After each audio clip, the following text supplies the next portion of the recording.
Gold trusted gold buyers మీరు తాకట్టు పెట్టిన బంగారాన్ని విడిపించి ఈ రోజు ఉన్న మార్కెట్ ధరకు కొనబడను.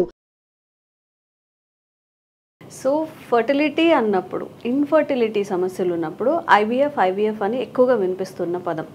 బట్ ఐవీఎఫ్ అనేది ఎంతవరకు సక్సెస్ అవుతుంది, ఫెయిల్యూర్కి అసలు రీజన్స్ ఏముంటాయి? So first of all IVF అనేది ఏంటి? చాలా వరకు ఐవీఎఫ్ అంటే అందరికీ ఎలాంటి ఒపీనియన్ ఉంది అంటే ఐవీఎఫ్ చేసేసుకుని వెంటనే ట్విన్స్ వచ్చేస్తాయి, 100% ప్రెగ్నెన్సీ వచ్చేస్తుంది, సక్సెస్ఫుల్ ఉంటుంది, that is the end point అని అనుకుంటారు. అవును, ఓకే. బట్ వాళ్ళకి తెలియంది ఏంటంటే IVF is the starting point for further evaluation of prolonged infertility. అంటే చాలా ఇయర్స్ నుంచి పెళ్ళైన వాళ్ళు, లేకపోతే ఏదో తెలియని కారణాల వల్ల పిల్లలు కాని వాళ్ళకి ఐవీఎఫ్ స్టార్ట్ చేసుకున్నప్పుడు we will understand so many problems that they can have. Okay. IVF చేశాక ఫెయిల్యూర్ అయ్యింది అంటే, ఫెయిల్యూర్స్ అనేది చాలా ఐవీఎఫ్ స్టెప్స్లో చాలా చెక్ పాయింట్స్ అనేవి ఉంటాయి. ఒక్కొక్క పాయింట్లో ఫెయిల్యూర్ అనేది ఉంటుంది. ఓకే. అది ఎక్కడ ఫెయిల్ అవుతుంది, ఏంటి ఇష్యూ అనేది కనుక్కొని దాన్ని అడ్రస్ చేశాక then they will be able to have better success results. Okay. Okay. అవన్నీ చెప్పే కన్నా ముందు I will just briefly explain what we do in IVF. ఐవీఎఫ్లో ఏం చేస్తామంటే, ఓకే, ఫర్ ఎనీ ఉమెన్ నార్మల్గా న్యాచురల్ సైకిల్లో ఓవరీస్ అనేది ఓవరీస్లో ఫాలికల్స్ అనేవి ఉంటాయి. ఆ ఫాలికల్స్ ఒక్క follicle will always grow in every cycle and ఆ ఫాలికల్లో ఒక ఎగ్ అనేది రిలీజ్ అవుతుంది. Okay. In a normal women of reproductive age group, okay, with normal menstrual cycle, okay, వీళ్ళకి ఎవ్రీ సైకిల్ ఒక్కొక్క ఎగ్ రిలీజ్ అయినప్పుడు స్పర్మ్స్ ఎగ్ ఫెలోపియన్ ట్యూబ్లో meet అవ్వాలి. మీట్ అయ్యాక అక్కడ ఫర్టిలైజేషన్ అనేది న్యాచురల్గా జరుగుతుంది. ఫర్టిలైజేషన్ అయ్యాక that will get implanted inside the uterus. Okay. ఇలా జరిగినప్పుడు అది యూట్రస్లో ఇంప్లాంట్ అయ్యాక pregnancy will grow, embryo will grow and form a baby and then delivery అవుతుంది. ఓకే. ఇది న్యాచురల్గా అవుతుంది. న్యాచురల్గా వరల్డ్ వైడ్ ఇలా నార్మల్ కపుల్కి 10 to 20% ఛాన్స్ ఉంటుంది to get pregnant with in a year who are actively trying. Okay. So the chance is very less. అలా చూసుకుంటే 10 to 20% is the only successful percentage that we can give. ఐవీఎఫ్లో ఏం చేస్తామంటే, ఎందుకు pregnancy కావట్లేదు అనేది test చేస్తాం. అంటే before doing an IVF, okay, scan చేస్తాము. దెన్ ఎగ్ కౌంట్ ఎలా ఉంది, యూట్రైన్ కండిషన్స్ ఎలా ఉంది, హస్బెండ్ ది స్పర్మ్ కౌంట్ ఎలా ఉంది, క్వాలిటీ ఎలా ఉంది, ఇవన్నీ టెస్ట్ చేసుకొని ఇండికేషన్ ఉన్న వాళ్ళకి we will suggest IVF. Okay.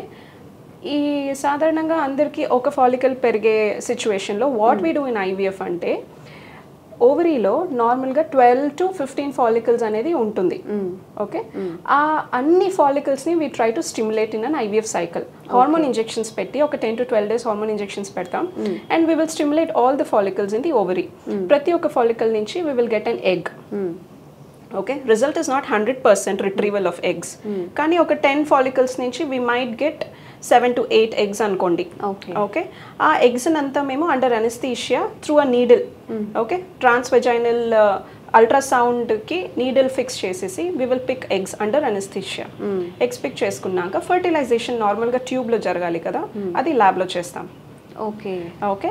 Husband sperm sample ఇచ్చాక we will do IVF. Egg స్పర్మ్ని ఫర్టిలైజ్ చేసుకొని, అంటే అది ఎంబ్రియో తయారు చేసి దాన్ని ఫ్రీజ్ చేసుకుంటాం in the embryology lab. Freezing అయినా చేయొచ్చు, లేకపోతే గర్భంలో we can do the embryo transfer also, that is called embryo transfer. All right. So ఈ వేరియస్ స్టెప్స్లో ఎక్కడైనా కానీ any challenge that we face, లేకపోతే ఎక్స్పెక్టెడ్ రెస్పాన్స్ రాకపోతే we will call it as a failure. Okay. మా పరంగా doctors దృష్టిలో చూసుకుంటే పువర్ రెస్పాన్స్, మేము ఇచ్చే ఇంజెక్షన్స్కి సరిగ్గా రెస్పాన్స్ రాకపోవడానికి we can quote it as a failure. Okay. అసలు ఎగ్స్ ఫాలికల్సే పెరగట్లేదు, ఎంత హార్మోన్ ఇంజెక్షన్స్ ఇచ్చినా కూడా, then we can quote it as a failure. And eggs retrieval టైంలో కూడా if we do not get oocytes, okay, expected number రాలేదు, లేకపోతే మంచి క్వాలిటీ రాలేదు, అసలు ఎగ్సే రాలేదు, ఫాలికల్స్ కనిపిస్తున్నాయి స్కాన్లో కానీ ఎగ్ రిట్రీవల్ కాలేదు అంటే that is also another failure. Okay. Then sperm collect చేసుకున్నాక ఫర్టిలైజ్ చేశాక ఎంబ్రియోస్ రాకపోవడం, ఓకే, ఎంబ్రియో క్వాలిటీ బాగుండకపోవడం, so that is also another check point. Okay. Okay, embryos అన్ని బాగా వచ్చాయి, వెరీ గుడ్ క్వాలిటీ ఎంబ్రియోస్. ఆ ఎంబ్రియోస్ కూడా జెనెటికలీ స్క్రీన్ చేసాం, నార్మల్ ఎంబ్రియో ఉంది, so all good for embryo transfer అని అనుకుంటాం. ఎంబ్రియో ట్రాన్స్ఫర్ చేశాక ప్రెగ్నెన్సీ రాకపోవడం also is a failure. Okay, so ఎన్ని టైప్స్ ఆఫ్ ఉంటాయి ఫెయిల్యూర్ అవ్వడానికి కూడా రీజన్స్. ఓకే, దెన్ ట్రీట్మెంట్ ఎలా ఉంటుంది మ్యామ్? అంటే ఎన్నాళ్ళకి వాళ్ళకి పాజిటివ్ రియాక్షన్ వచ్చి అది సక్సెస్ అయ్యే అవకాశం ఉంటుంది అలాంటి కేసెస్లో? సో ఇక్కడ first of all main reason for infertility మేము తెలుసుకోవాలి. ఓకే, ఒక ఎందుకు రియాక్ట్ అవ్వట్లేదు బాడీ హార్మోన్ ఇంజెక్షన్స్ కి, ఎందుకు రియాక్ట్ అవ్వట్లేదు? ఓకే, మాకు బేసిక్ గా వీళ్ళు న్యాచురల్లీ ఎందుకు ప్రెగ్నెంట్ అవ్వట్లేదు అనేది మాకు తెలిసిపోతే we will know where to treat.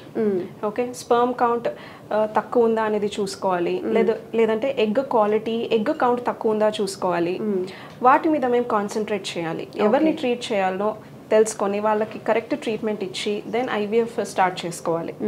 Okay, sperm quality బాగాలేకపోతే we should give antioxidants and medicines to improve the sperm quality. And most of the times lifestyle modifications only will cause very good response towards sperm health. Okay okay, so smoking కానీ లేకపోతే drinking alcohol ఇలాంటి హ్యాబిట్స్ ఉన్న వాళ్ళకి, if they just avoid all these habit forming lifestyle, then 1 year వరకు అలా break తీసుకోవాలి to have a very good quality sperms or oocytes also for that matter. Okay, then lifestyle changes అవన్నీ చేసుకోవాలి, మంచి డయట్ ఫాలో చేయాలి, basically to improve health of eggs and sperms. ఇలా చేసుకున్నాక then will have to see egg బాగుంది, sperm కూడా బాగుంది, కానీ ఫర్టిలైజేషన్ కాలేదు, ఫర్టిలైజేషన్ ఫెయిల్యూర్ అని కూడా అంటాం. ఓకే ఓకే, అది కూడా ల్యాబ్లో మేము we can take measures to improve the fertilization. Okay, embryo కూడా బాగుంది but still they are not getting pregnant అంటే యూట్రైన్ ఫ్యాక్టర్స్ ఉండొచ్చు. Uterus is not accepting the embryo అని అనుకోవాలి. So sometimes uterine receptivity కూడా కాంప్రమైజ్డ్ ఉంటుంది. అంటే ఇప్పుడు ఎంబ్రియో తయారు చేసి we will transfer inside the uterus. Okay, uterine lining కూడా బాగుండాలి to accept the embryo. Embryo implant అవ్వాలి, uterus should support the embryo growth. Okay, అక్కడ ఏమైనా ప్రాబ్లమ్స్ ఉన్నాయా అనేది కూడా మేము టెస్ట్ చేసుకోవాలి. Okay, if there are issues with the యూట్రస్లో కొన్నిసార్లు దేర్ విల్ బి పాలిప్స్, అంటే small growth inside the uterus, లేకపోతే ఫైబ్రాయిడ్స్ ఉండొచ్చు, అడినోమయోసిస్ ఉండొచ్చు, యూట్రైన్ కండిషన్స్, లేకపోతే బాడీలో చాలా ఇన్ఫ్లమేషన్ కూడా ఉండొచ్చు, like auto immunity, auto antibodies అనేవి, థైరాయిడ్ యాంటీబాడీస్ అనేవి ఉంటాయి. ఇలా ఉన్నప్పుడు వాట్ కెన్ హ్యాపెన్ అంటే body will identify pregnancy as a foreign entity. Okay, and cause rejection. నార్మల్గా బ్యాక్టీరియా వైరస్ వచ్చినప్పుడు ఎంటర్ అయినప్పుడు బాడీలో ఎలా our auto immune system will fight against it, అలానే they will fight against the pregnancy and reject the pregnancy. That can cause implantation failure, లేకపోతే pregnancy వచ్చాక abortions కావచ్చు. Okay, so all these issues we have to first find out. Okay, ఎక్కడ ఉంది problem అనేది, and then will have to treat and then go for embryo transfer.